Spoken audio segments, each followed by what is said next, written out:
Well, Don had been a fixture here in the Mahoning Valley for nearly 50 years, and he delivered the forecast in a way only he could. That's right. The viewers trusted him, and they welcomed Don into their homes every night.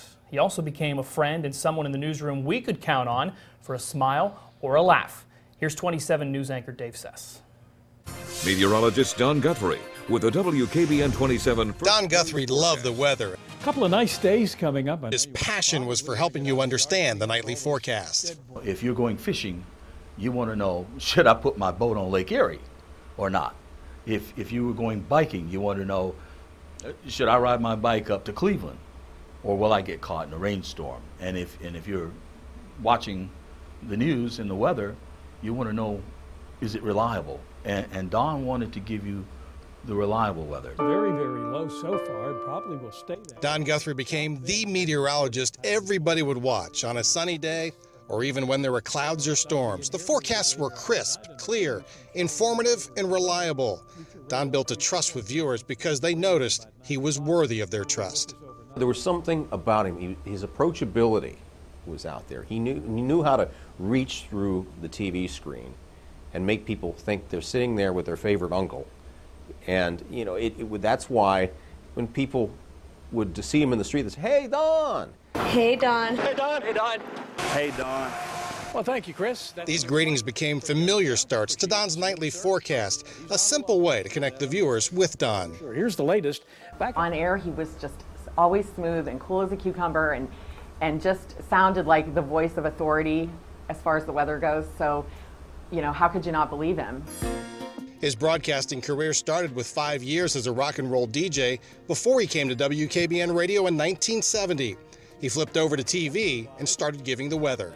You know, the thing I remember best about talking with Don in there, he was very much into understanding his limitations and where he could go, but he used to say, everybody has to shovel coal to start with.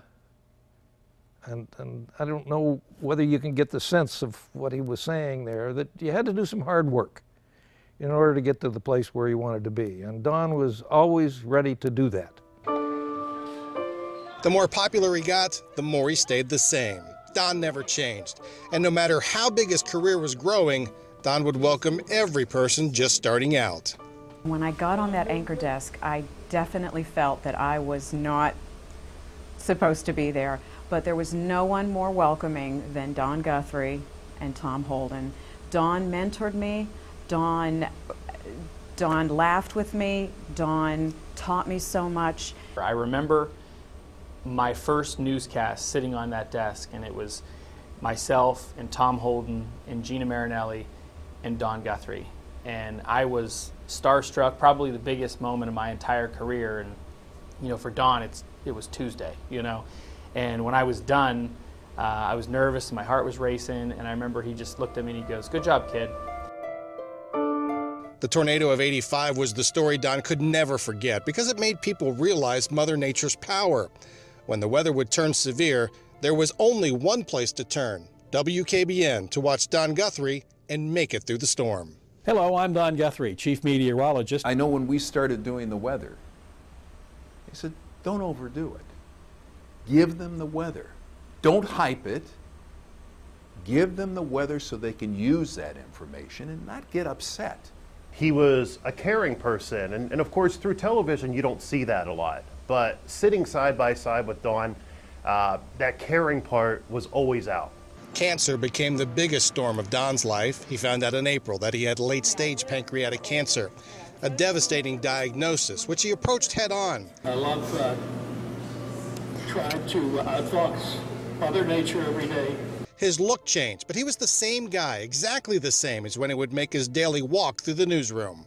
No matter what he was going through, what was going on in his mind, he asked me how my day was going, and I got a big hug. Every day I knew that that was coming, and it was the best feeling in the world that, you know, there were days you didn't feel like someone had your back, but he did, no matter what, and I was every day, you can count on that. And we had his back after learning about his cancer. Everyone was supporting Don in this fight, and we all proved it on Purple for Don Day. Don fought hard to beat cancer because all he wanted to do was come back to work and give the weather. I know that even in his late 60s, he had a number of years there where he had perfect attendance.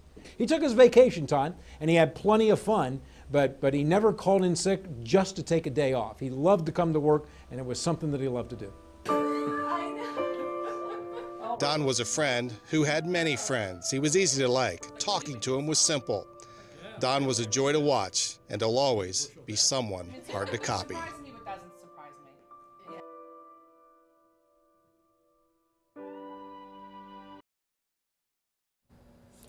Here's a statement Don's family asked us to share with you. Quote, Don wanted to say how much he loved serving the community and what an honor it was to be a part of your daily lives. The family would like to express their gratitude for the outpouring of support and love they have received over the past year.